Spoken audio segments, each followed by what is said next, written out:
Hello everyone, কেমন আছো তোমরা সবাই? আশা করি খুব খুব ভালো আছো, আমরাও ভালো আছি। তো এখন বাজে 1:45। তো এখন থেকে আমি আমার ভিডিওটা শুরু করছি। দেখতে পাচ্ছ যে রেডি হয়েছি একটু, দেখো এই মানে একটা কুর্তি পরেছি আর আমার বরকে দেখো পুরো হিরো হয়ে গেছে। তো যাচ্ছি কোথায়? যাচ্ছি হচ্ছে মায়ের বাড়ি। আগের দিন ভিডিওতে বলেছিলাম যে নেক্সট ভিডিও মায়ের বাড়ি পাবে, মানে শুরুটা এই বাড়ি থেকে হলো, শেষটা কিন্তু ওই বাড়িতেই হবে। ঠিক আছে, মেয়েরা বাইরে আছে আর আমরা এই যে এখন বেরোবো। এই যে ব্যাগপত্র সব রেডি। তো ঠিক আছে, চলো বেরোই, পরে আবার আসছি। তো এই যে এই কুর্তিটা নতুনই বানিয়েছিলাম ওই বাড়ি থেকে, তো এইটাই পরলাম। আর এই যে জুতো, কালকে জুতো নিয়েছি দোকান থেকে, ওদেরকে দেখানো হয়নি, দেখানো হয়ে গেল। কেমন লাগছে বলো, ঠিক আছে? চলো বেরোই। এই যে এটা ভিডিও করছি, তাতে কি হলো? এই যে মাকে টাটা করে চললাম। দাঁড়া, চেয়ার দিয়ে ভেজিয়ে দিতে হবে।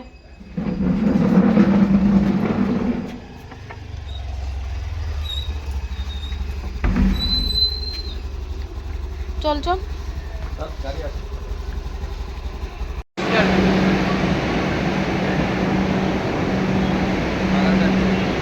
হ্যাঁ হ্যাঁ হ্যাঁ, এই যে ওই ওই ওই ওই ওই একটা ব্যাগ দাও, একটা ব্যাগ দাও, কাকার কাছে তাহলে দাও একটা ব্যাগ। মিষ্টা, ঠিক আছে।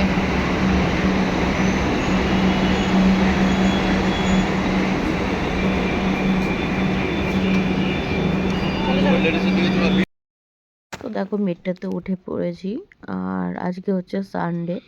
তো যাচ্ছি হচ্ছে মায়ের বাড়ি, তোমাদেরকে তো আগেই বলেছি, আবারও বলছি, ছোটো মেয়ে ঘুমিয়ে পড়েছে কারণ অনেক সকালবেলা উঠেছিল। তো তো সেই কারণের জন্য তবুও বসার জায়গা পেয়েছি।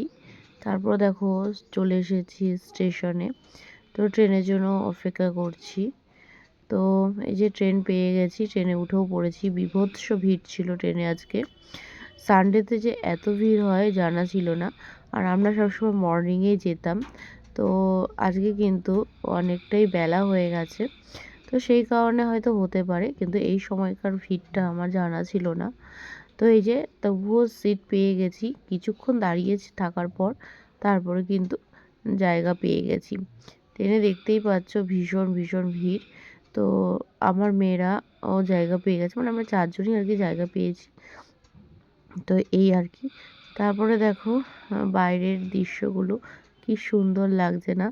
এই জানো তো, ট্রেনে করে যেতে যেতে না, মায়ের বাড়ি যেতে যেতে যে ট্রেনের পাশ দিয়ে যাওয়া, ট্রেনের জানলার সামনে বসে এরকমভাবে দৃশ্যগুলো দেখতে দেখতে যাওয়া ভীষণ সুন্দর লাগে, ভীষণ সুন্দর।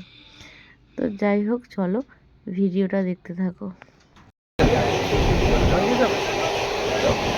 দাঁড়া দাঁড়া একটু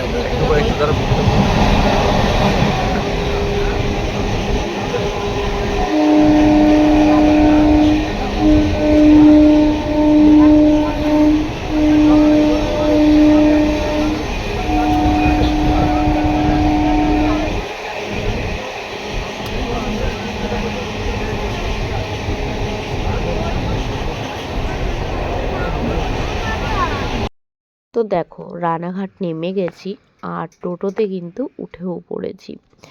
ভীষণ শক্তি পাই রানাঘাটে পা রাখলে, মানে বাড়িতে যতটা এনার্জি না পাই, মানে শ্বশুর বাড়িতে যতটা এনার্জি না পাই, কিন্তু রানাঘাটে নামলেই পা দেওয়ার সাথে সাথে কিন্তু ফুল এনার্জি, আর মনে যেন কোথা থেকে একটা আলাদা আনন্দ কাজ করে। এটা মনে হয় সব মেয়েদেরই করে, বাপের বাড়ি বলে কথা।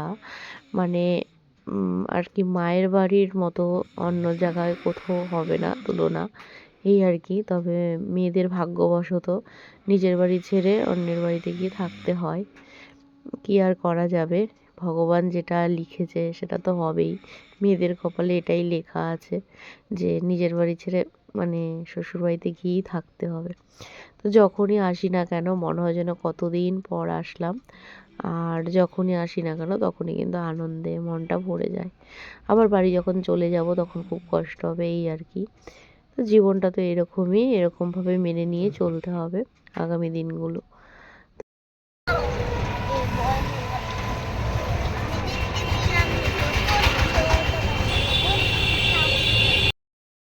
প্রায় বাড়ির সামনে পৌঁছে গেছি।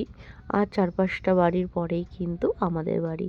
আর বাড়ির সামনে দেখতে পাচ্ছ কত বড় মাঠ। মেলা হচ্ছে 12ই জানুয়ারির মেলা। প্রত্যেক বছর এই মেলা হয়ে থাকে আর আমি প্রত্যেক বছর এসে থাকি। তো বাড়ির সামনে কোনো অনুষ্ঠান হলেই আসার চেষ্টা করি। তারপর তো এমনি আসি। তো দেখো ঘরে এসে গেছি আর এসেই দাদুর ফোনটা নিয়ে নিয়েছে তো মেয়ে, এই আর কি। তো সবেই আসলাম, তো এসেই ভাবলাম যে তোমাদের সাথে একটু শেয়ার করি। তো এই আর কি, আমার বর বলছে আমাকে দেখালে না। ভাবলাম নিশ্চয়ই, এই তো দেখালাম। তো ওই যে মা জল ভরবে বলে বোতল নিয়ে দাঁড়িয়ে আছে। তো মাও তো ভীষণ খুশি আসলে। এরকমভাবে তো মেয়ে আসলে তো মা তো খুশি হবেই, এই আর কি।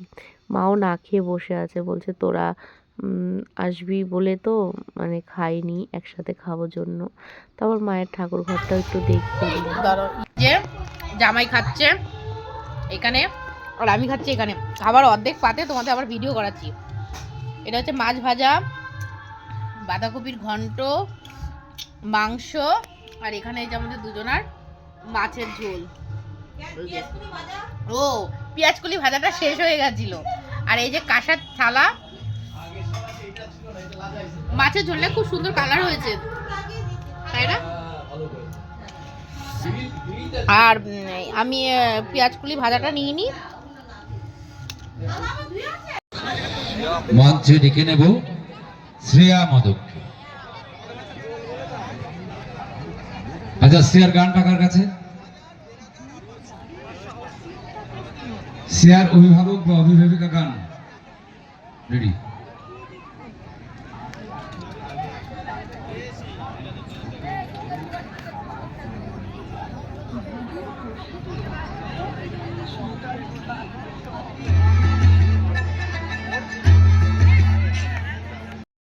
তো এই যে সন্ধেবেলা চলে এসেছি মাঠে।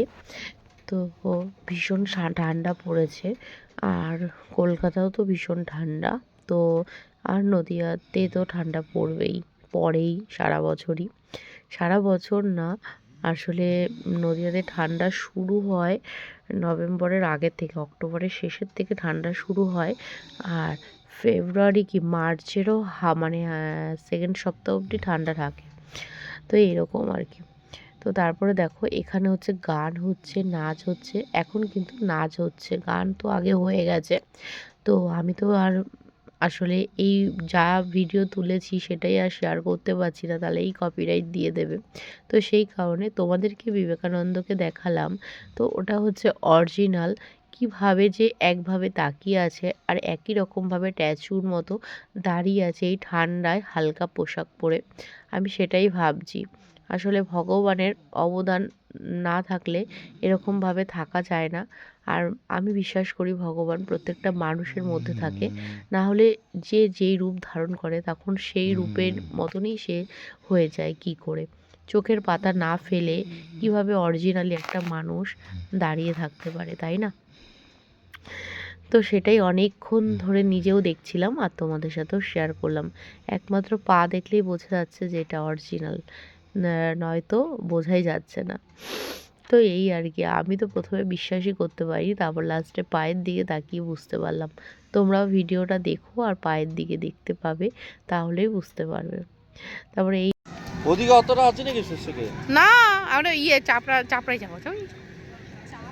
হ্যাঁ চাপড়াটা ডালিয়া ডালিয়া সেটা কত দূর? এদিকে বনগীনগরের ওইদিকে। ও আমি চাপড়া চিনি, যাবি? আমি পুরোটাই চিনি চাপড়ার মাঠে। চিনিস তো? পুরোটাই চিনি। ওই তো মাঠে যাবো ডালিয়া, হ্যাঁ। ডালিয়া দেখতে।